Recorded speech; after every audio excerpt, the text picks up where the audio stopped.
Magic Tree House number 25, Stage Fright on a Summer Night by Mary Pope Osborne.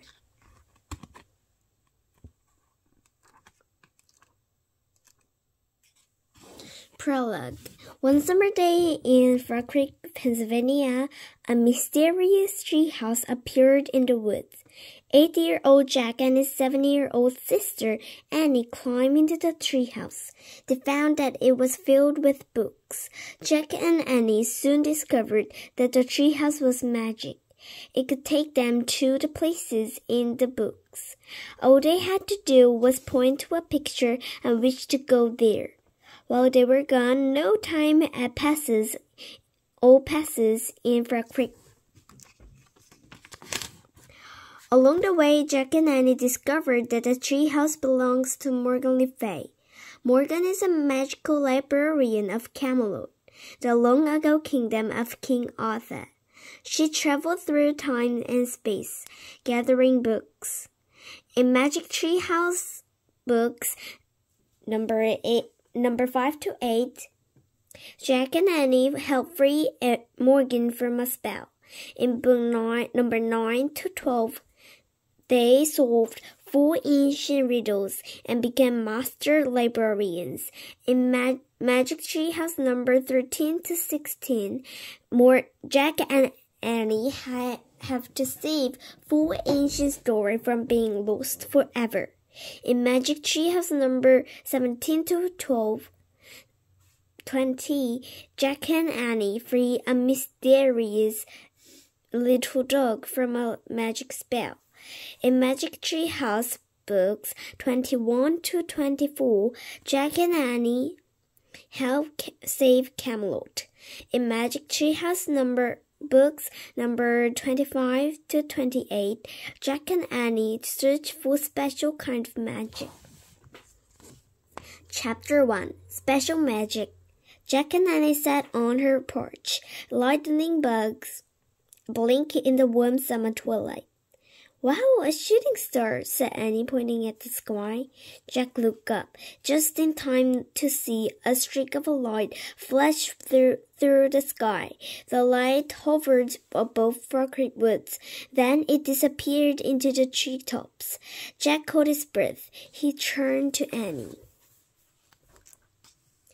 "There was no shooting star," he said. "Right," she said. He said. "Right," she said. "Then jump up." Jack grabbed his backpack from inside the front hall. "Dad, Mom, can we go out?" He called. We'll be back soon. 10 minutes, no more," their mom said. "Okay," said Jack. He closed the door. "Let's go, hurry." He and Annie ran across the yard. They ran down their street. They ran into the woods. They ran until they came to the tallest oak. They looked up. "Yep," said Annie. Jack just smiled. He was too happy for words. "That's our shooting star," said Annie. "The Magic Tree House." She grabbed the rope ladder and started up. Jack followed. When they climbed inside the treehouse, they both gasped. A beautiful woman with long white hair stood in the shadowy corner. "Hello, Jack and Annie," said Morgan Le Fay. "Morgans!" Jack and Annie cried. They threw their arms around her. Why are you here?" said Annie. "What do you want us to do for you?" "You have already done many good things for me," said Morgan, "and King Arthur and Camelot. Now I want you to do something good for yourselves. You are going to learn magic." "Oh, wow," said Annie. "Are we going to become magicians? Will you teach us charms and spells?" Morgan laughed. "There is a spell that does not need charms and spells," she said. "You'll find a special magic on each of your next 4 adventures." "How?" said Jack. "A secret rhyme will guide you on each journey," Morgan said. Here this is the first." She held up the slip of paper. Annie took the paper from Morgan and read the rhyme aloud. To find a special magic, you must step into the light, and with a wand, spell, or charm, turn daytime into the night. Turn daytime into the night, said Jack. How can we do that? Morgan smiled. That's what you have to find out, she said. Jack had a lot of questions, but before he could ask any of them, a flash lit up the treehouse. He closed his eye against the light. When he opened them, Morgan Le Fay was gone. On the floor where she had stood was a book. Morgan didn't tell us enough, said Jack. But she left a research book, said Annie. She picked up the book, and it'll tell us to the first place to go. She held the book up to the gray light at the window. The cover showed a busy river with goats and bridge. The title was Merry Old England. What's O-L-D-E mean? Said Annie. I think that's an old way to spelling old, said Jack. You say it the same. So we are going to marry old England to find magic, said Annie. That sounds fun. Ready? I guess, said Jack. He still wished he got more information from Morgan, but he pointed at the cover of the research book. I wish we could go there, he said. The wind started to blow. The treehouse started to spin. The wind blew harder and harder. Then everything was still, absolutely still. Chapter 2. London Bridge. Warm daylight flooded into the treehouse. Jack opened his eyes. Annie was wearing a long dress with an apron. Jack was wearing a shirt with puffy sleeves, knee-length pants and tights. Their shoes were leather slippers. Jack's backpack was now a leather bag. This clothes a reed, said Jack. His voice was nearly drowned out by the sound of thundering wagon wheels coming from below. What's going on? Said Annie. She and Jack looked out. The treehouse was landed in a patch of tree near the wide brown river. Wagons, carts, and people are heading down towards the river. Ferry boats, sailing ships, and white swans glided across the water. Wow, it's so busy, said Annie. Jack opened their research book and read in 1600 over 10 million people lived in London, England at that time. England was ruled by Queen Elizabeth I. She was much loved by her people. A queen? Cool, said Annie. Jack took out his notebook and wrote London 1600, Queen Elizabeth I. I've never been to a bridge like that, said Annie, looking to the left. Jack looked at her. A giant stone bridge across the river. The bridge looked like a small town. It was crowded with houses, shops, and even a church. Jack found a picture of a bridge in their research book. He read aloud. At the head of London was the London Bridge. The bridge crossed the Thames River. At a different time in the story, the bridge fell down, but it was always built again. Oh, wow, said Annie. That must be where the song comes from. She said, London Bridge is falling down, falling down. While Annie sang, Jack London Bridge is falling down, falling down. While Annie sang, Jack took out his notebook and wrote London Bridge crosses Thames River across with stores and houses. Let's go look for the magic, said Annie. She read Morgan's note again. To find a special thing, you must step into the light. With that one spell would turn daytime into night. Jack squinted up at the sky. It was very blue, without even a cloud. It's just not impossible, he said, shaking his head. But he threw the research book and his notebook into the leather bag. Then he followed Annie down the rope ladder. Wait. Is it right?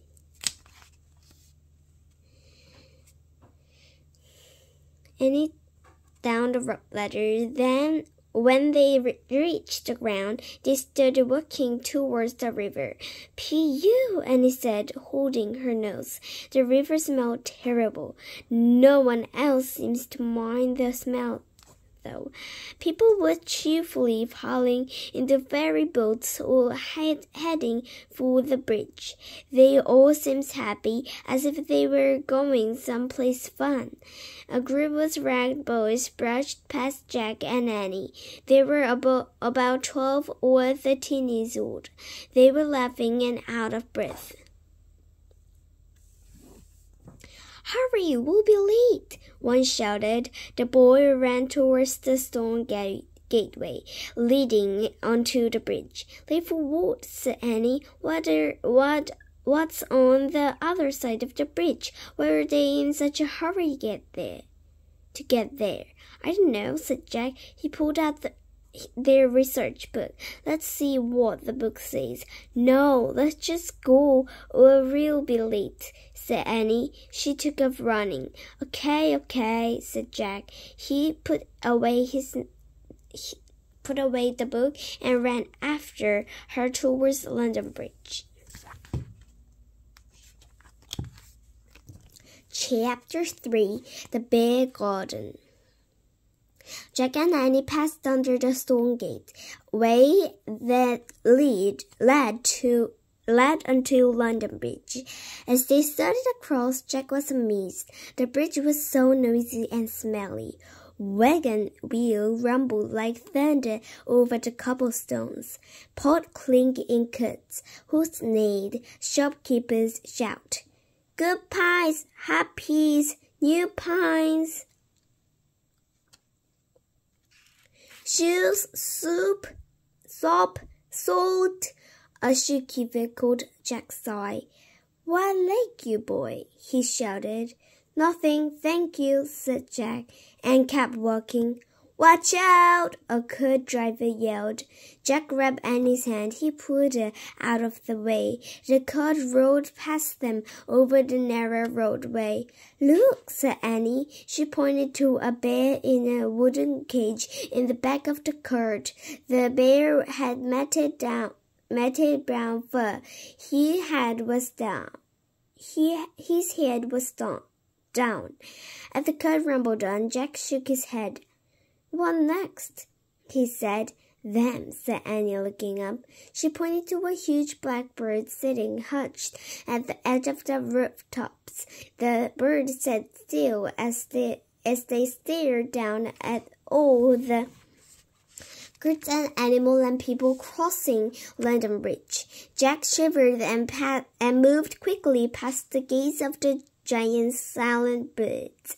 Finally, he and Annie came to the end of the bridge. They stepped onto the riverbank. They were stopped and looked around.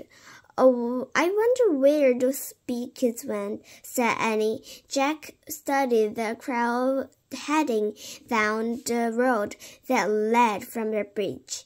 There was no sign of group of ragged boys. Jack took out their research book. He found a picture of London Bridge. He read aloud. London Bridge connected London of the south bank of the river, an area where Londoners went for entertainment. The bear garden was a popular spot. The bear garden, said Annie. That sounds good. Where's that? Jack found the map of the south bank. He pointed to a circuit that labeled bear garden. Here, he said. He looked up, and there, he pointed to a dark, round building in the distance. Great, said Annie. I want to see the garden filled with bears. Let's read, started Jack. Let's look, said Annie. She handed towards Bear Garden. Jack put away the book and followed her. As they got closer, they heard a loud shouting and laughter coming from inside around the building. Annie stopped. Wait, she said. I'm getting bad feeling about the bear garden. Bear garden? Oh. Maybe we should read more about it. Jack opened their book again. He read aloud. At the area called Bear Garden, people watch bears fight with dogs. Animal fight was a common sport in Old England. They were against the law today. Bear fight with dogs? Yuck, said Annie. I couldn't stand to watch that. Me neither, said Jack.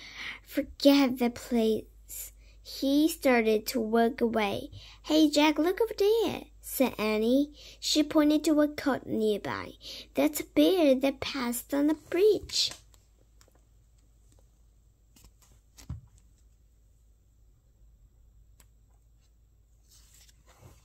Chapter 4 A Midsummer Night's Dream. Annie and Jack ran over to the cart. In the back of it was a cage. In the cage was a big brown bear. The bear was slumped over, his hands still down. He sat on the cart and then the dancing bear. Then, said Annie asked, are you going to fight? The lonely-looking bear raised his huge head and looked at Annie.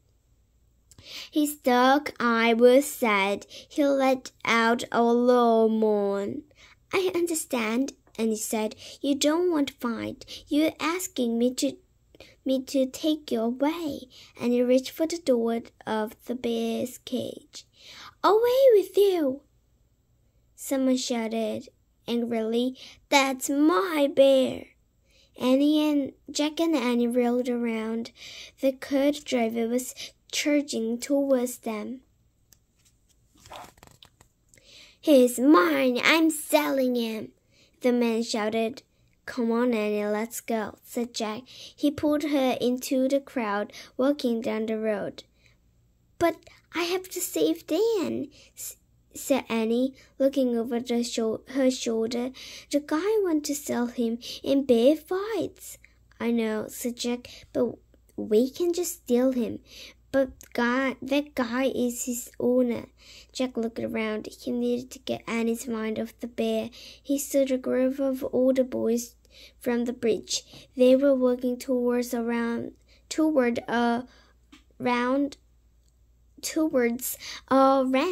white building. Hey, look, the kid from the bridge, he said. Let's see where they're going. What about Dan? Said Annie. We can figure it out later, said Jack. Let's follow those kids now. He steered Annie towards the white building. When they got closer, Jack read the sign out front. A play at the Globe Theatre. A Midsummer Night's Dream. Great, thought Jack. Annie loved plays. She loved acting in them at school. A man stood at the door of the theatre. He was holding a box. A penny to stand, he shouted. The older boys dropped coins into the box and went inside. Wow, the play cost only a penny, said Jack. That's cheap, but we don't have any pennies, said Annie. Besides, I have to go back to free the bear, Jack sighed. What will you do with him if you free him, Annie? He asked. I'll figure something out, she said. We'll figure it out when the owner's not standing there, Jack said. Right now, let's learn about this play. He quickly pulled out a research book. He found a picture of golf theater. He wanted Annie to forget about the bear, so he read with lot of feeling. The Wolf Theatre built in old England. Because there was no electricity, plays were performed during the day when it was light. Almost everyone could afford to go. Neat, huh? Said Jack, and he signed. Jack kept reading in a loud, dramatic voice. Sitting for the audience depends on how much was paid. The people who could afford the higher prices sat in galleries above the stage. Others stood in an area below the... Boy! Someone shouted. Jack looked up. A man hurried over to Jack and Annie. He was long-legged, with a trim beard and twinkly eyes. I could hear you from across the way, the man said. You read very well. Jack smiled shyly. No, you are simply brilliant, the man said, and I am in great need of boys who is a brilliant reader.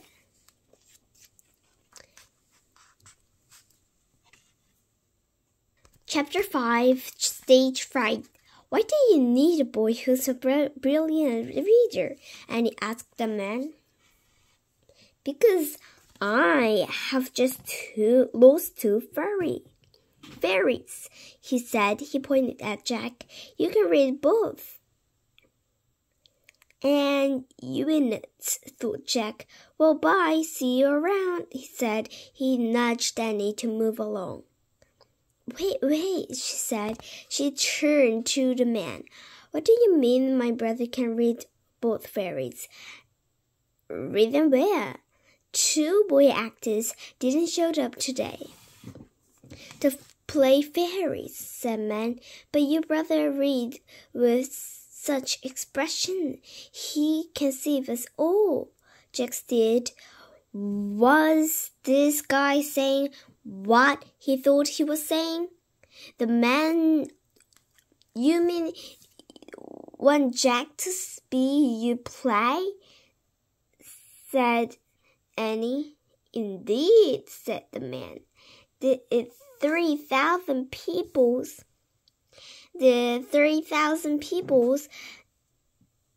here today, waiting to see the play I have written. This cannot disappoint them. We cannot disappoint them, can we? 3,000, said Jack. Yes, said the man, and one of them is the most important person in the world. No way. I can't do that, said Jack. He had never liked being on stage. He always got stage fright. Wait, Jack, said Annie. She turned to man. You need 2 fairies, right? Oh my God. Jack got a stage fright. Okay. Yeah, said the man. Woo! Annie clicked her hand. Her voice went up. I can read too. Yes, Annie! Let Annie do it, said Jack. She's a great reader. She can be both fairies, but I'm sure Annie cannot go on stage. the man said kindly. Why not? The man raised his eyebrows.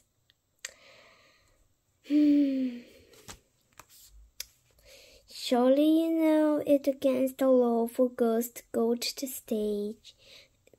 on the stage. He said, boys must play all the parts. But that's not fair, said Annie. Indeed, it's not, but we cannot change the law, said man. He turned to Jack. So Jack, will you join our players? No thanks, said Jack. He tried to walk off, but Annie grabbed his arm. Wait, I think I know what Jack wants, she said to man. He will only be you play if I can be too. No, that's not what I want, Annie, Jack said under his breath. But Jack, it will be so much fun, she whispered, and there's nothing to be afraid of. You get to read Newport. You don't have to memorize it. Jack could tell Annie really wanted to be in the play, and it was definitely a way to keep in mind of the bear. Okay, he said, signing. He looked at the man. I'll be in your play if Annie can be in it too. The man looked at Annie. She smiled eagerly at him. The man smiled back. Why not? She said, but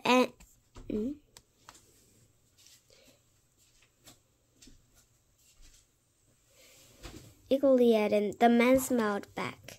Why not? He said, but Annie will have to pretend to be a boy. She can tuck up her hair, and we'll call her Andy.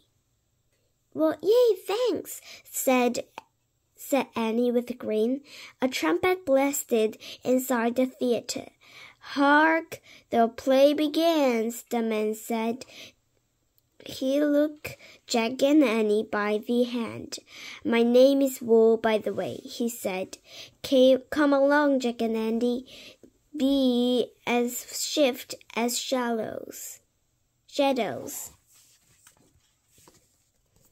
Guys, it is done for reading now, and tomorrow we're going to read chapter 6 to chapter 10. Goodbye, guys.